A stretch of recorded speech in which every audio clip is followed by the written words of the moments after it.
When I was a kid growing up in kind of rural-ish Oregon, the Coos County Fair would come through, and there was a ride that they had there called the Mad Mouse. And it was kind of like a roller coaster, but the main thing about it, it wasn't so much about the ups and downs. The car had the wheels way in the back, and it would wind its way around in this kind of jerky way on the top of the thing. And it always looked like you were just going to plunge right off, and then suddenly the thing would turn and we would laugh and whatnot.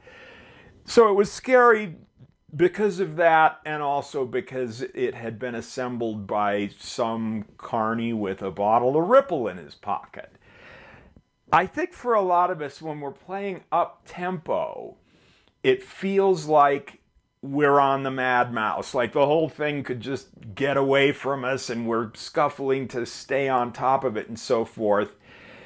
I found one practice particularly helpful in getting my time centered as I played up-tempo. It's something that I've been doing for 40 years, and this practice routine that I have, I'm going to do another lesson that's called Why My Practice Is So Ugly and Yours Should Be Too, because I like to play Hannons. I like that one. Again, I've talked about this because my fingers, it works 3, 4, and 5 really well. So what I do, I start with the metronome at 80 beats per minute. But the key thing here is that the metronome is on 2 and 4 only. It's not 1, 2, 3, 4, and it's not clacking away on 1 and 3. So 2, 1, 2, 3, 4.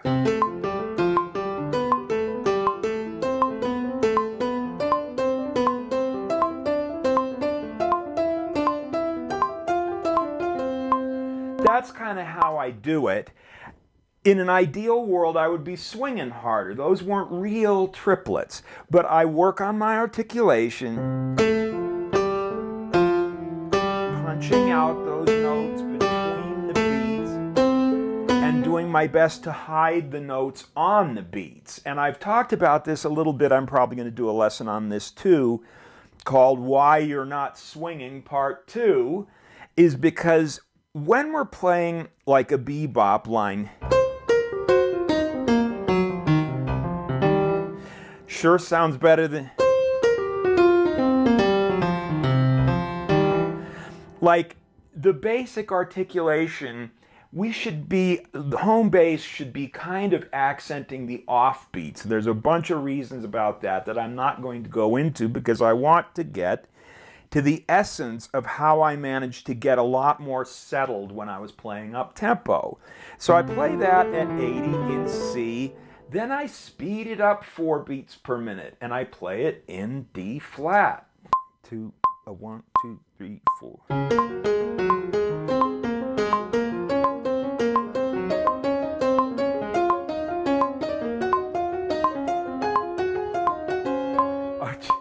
You know, one thing I have to say is that I have not played the piano for a couple days, but I'm going to do this thing anyway. I'll work it out while I'm doing this thing. I keep moving up the keys like this and speeding the metronome up 4 beats per minute. Pretty soon you're booking along like this, and at a certain point I let my left hand go. 1, 2, 3, 4, 1, 2, 3, 4.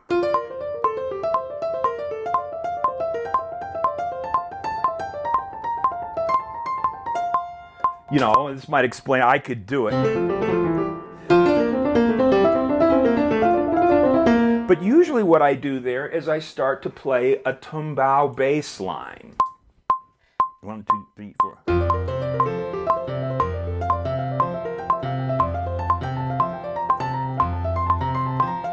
Like that. I don't feel like my time is that great because my fingers feel a little rusty. Because I'm always trying to work on getting some more left hand independence going. That was at 120 in F. We get up to where it's at 140, and let's say at this point we're in the key of A.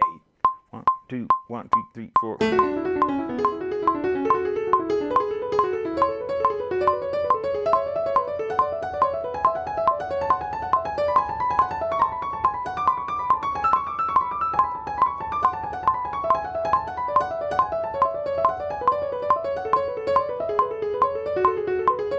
You get the idea.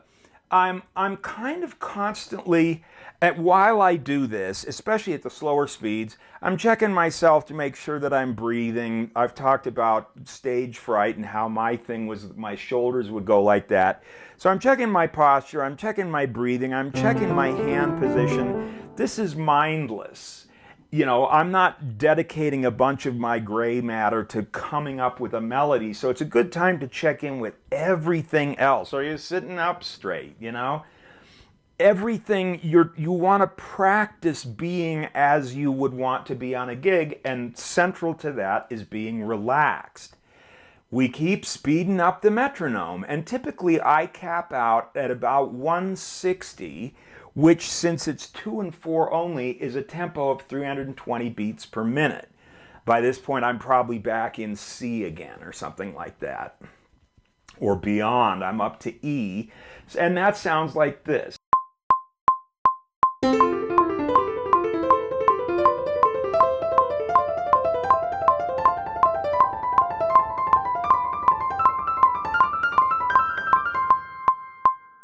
Right there is, to me, the key to getting comfortable when we're playing up tempos. Jazz is backbeat music. You know, you don't hear Miles Davis counting things off like 1, 2, 1, 2, 3, 4. You hear it 1, 2, a 1, 2, 3, 4, like this. Even if nobody's explicitly playing a backbeat, it's backbeat music.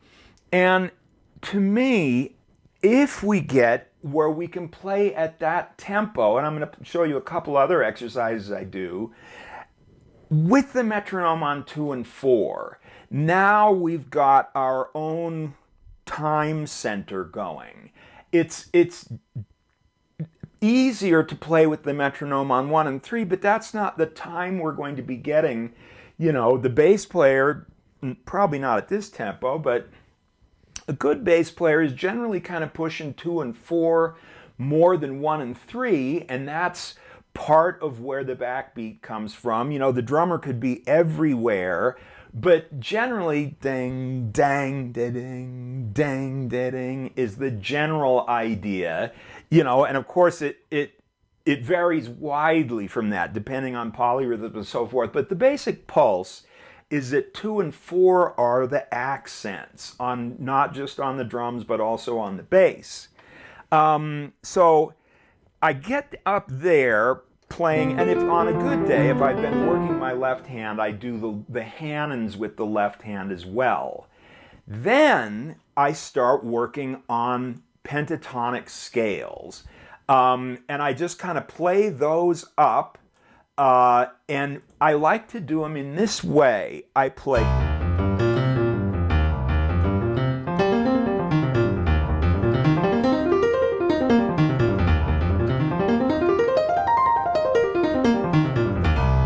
There's reasons for that. I play 1 octave, then I play 2 octaves, then I play 3 octaves, then I play 4 octaves, then I play 5 octaves. The reason I do it that way is because the keys, I always do this on my actual grand piano upstairs, are heavier at the bottom. It's a better workout. And we're not here to build muscles. We're here to work on our mind and our, our connection through our fingers to where the time is at. But why not play these exercises down here where the keys take more force? It's like doing a walk with some weights on the bottom of your, around your ankles or something like that. So I do that, and let me see if I can even do it here.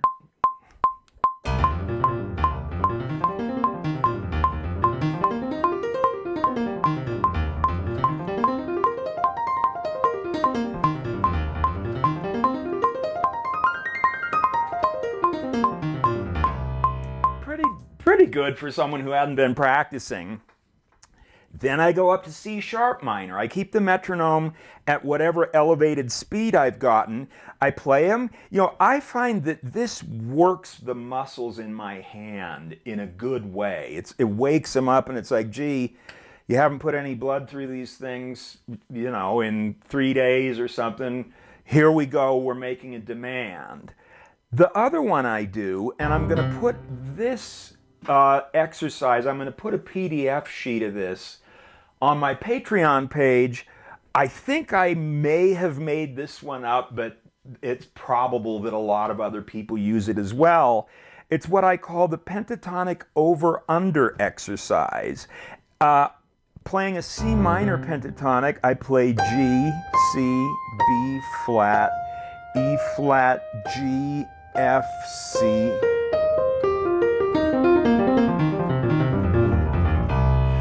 And I like this one. It's very difficult, at least it was for me.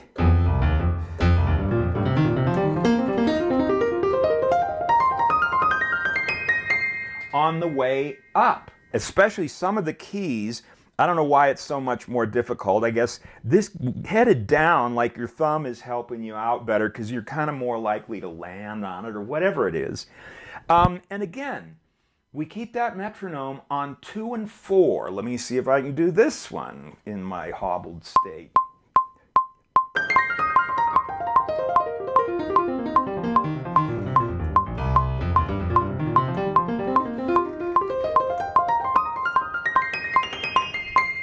That's about what it sounds like.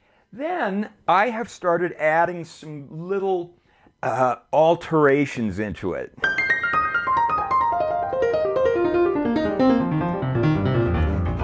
Just kind of improvising the line a little bit more. I do that in all 12 keys. This whole thing takes a max of 15 or 28 minutes. It's practicing up tempos with the metronome on 2 and 4, and to me we should only practice, if we're going to practice with a metronome, with the metronome on 2 and 4. Sometimes I take it, for example, we might do something like this. I'm going to move it down to 40 beats a minute, and I'm going to have it just on 4. 4, 1, 2, 3, 4, 1, 2, 3, 4.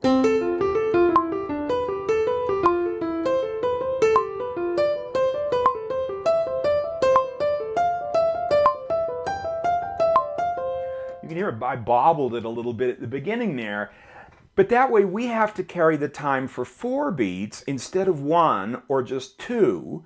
We could try to do it with the metronome on beat 4 of every 2 bars. I remember doing a record with Drew Zing, and the band was Vinnie Colaiuta on drums, Will Lee on bass, and me. And, a couple killer singers. Mike McDonald sang on it. Monet Owens sang the crap out of a tune on there. I even sang one. But I walked into the studio while something was happening. I heard this incredibly loud clack, clack, clack, clack, clack, like this. And I walked around a little bit to see where it was coming from. And it was Will Lee's headphone feed. And I went into the lounge and I said, man, you got those headphones really blasting. And he says, yeah. I feel like, I have a responsibility to help tow the boat and not just have Vinny listen to the click. And this would work great because Vinny's time is impeccable. But not just leave it up to Vinny and the rest of us will sort of mooch off of him playing so we don't have to listen to the click. And I always have the click in when I'm doing recording sessions too. Again, it's that thing, there's a non-listening player, a non-moving player in there with you. But if we're all, accounting for the click, it helps. So practicing with a metronome isn't just for your own practice and edification. It's also, you're going to do a lot of sessions as you get better and better that are done to a click. Even if you're sitting at home putting stuff into Logic or whatever your sequencer of choice is, you're working with a click. And the more you can kind of get yourself accustomed, I treat all this stuff, all this preliminary stuff, before I sit down and play All the Things You Are or Spain. Those are my go-to tunes if I'm just going to work out on a tune, because All the Things You Are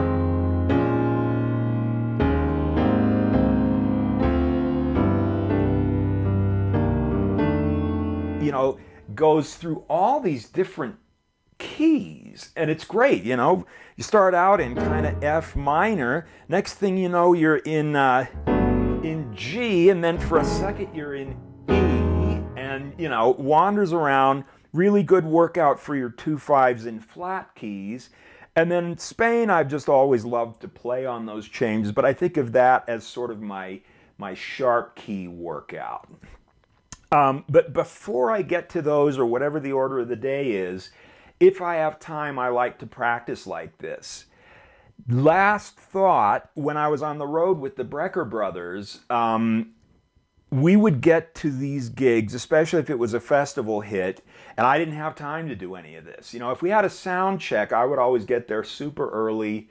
Mike was always coming with me because he was working on the EWI. And then I would have a chance to, make sure I was fully warmed up. I'd, kind of blow through some changes. If we didn't have time, though, I started just playing giant steps. And I made a little one chorus sample of, giant steps at a pretty brisk tempo. And I felt like that kind of got me through all 12 keys. But as the tour wore on, I got lazy and I started just doing that.